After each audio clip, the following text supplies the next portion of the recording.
Okay, Fish Baby Daddy here. Got a new video. I want to call it Live Foods 2.0 or revised, however you want to look at it.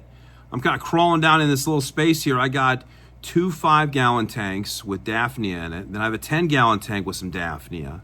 And then I'm going to show you later on, I got like a backup bucket with some Daphnia with some plants in it. And then I'm going to show you my new kind of setup I do with live baby brine. All right, so let's get to it. So here you can see in the video, I got two 5-gallons, and then I have a 10-gallon tank. Really liking that 10-gallon. Looks like it's got some green water maybe, but I know it's got a lot of algae in there. I know Daphnia love that. So I got these lights from Walmart, oh man, a couple years ago, and I put some 6500 Kelvin light bulbs in there, run them about 17 hours at least a day, because Daphnia loves light. And I got this red light on there too, helps promote a little bit of algae growth. And I just want to kind of get in here and show you this Daphnia kind of taking off. Now, Daphnia are a great protein source for fish. They love it. They go nuts over it. They think it's anything that wiggles basically, but I love having this food source. I basically, to keep this water going the way they like it, what I want to do and what I always do is I just use tank water. I have tank water that's used, that gets a little old in the tank, and I immediately will just start putting this in here. Like this tank right here is a little low. I'm gonna actually probably fill that up, and then I'll just use some tank water. But you can see in here, you can see that Daphnia really taking off. Do not put chlorine in this water. They do not like chlorine. They will die really quick. So you want to avoid chlorine at all costs. And I think I finally got this 10-gallon going. Look at that baby go. So it is starting to really produce. Got a little bit of sediment on the bottom, nothing wrong with that. You can see they're starting to thrive really good. I want to get that population going up. And as this population goes up in this 10-gallon, I'm going to have a lot more confidence where I can constantly feed these guys all the time. So I really want to do that. So I feel good about that. Pull back here a little bit so you can look at it again.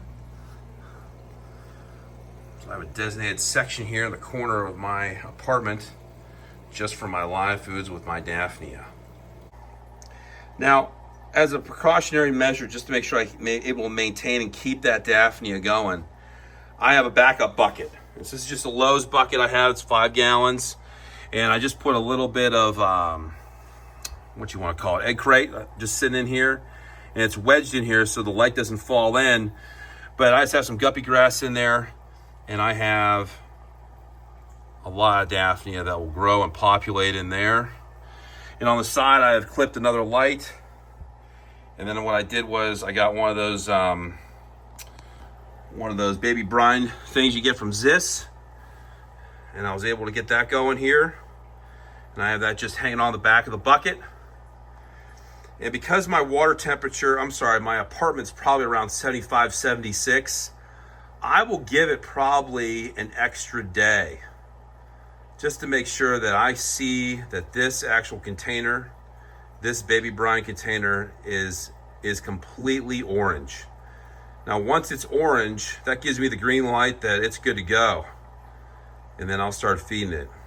And I want to feed that to the adult fish to kind of get them in the mood a little bit. So I want to make sure I have a good protein source.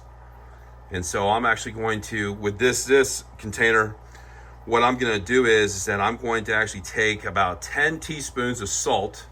This is roughly 2 liters of water. And then what I'll do is I'll put 2 teaspoons of baby brine shrimp in here, brine shrimp eggs. And then I'll actually get that going after probably about 2 days. I feel confident. Now, proportionally, I know that the baby brine's not going to last that long, so I'll try to get at least 3 days out of this, if not more. If I'm trying to get 3 days out of it, I know at 4th day I usually don't have anything that's any good. I don't want to avoid any like eggs just sitting in the tanks. So I just want to kind of show you that back up a little bit with the baby brine system. Doesn't take up a whole lot of space. Okay, so I'm a big believer if you can get them live foods, they're gonna wanna reproduce faster, they're gonna grow faster, they're gonna be a lot healthier.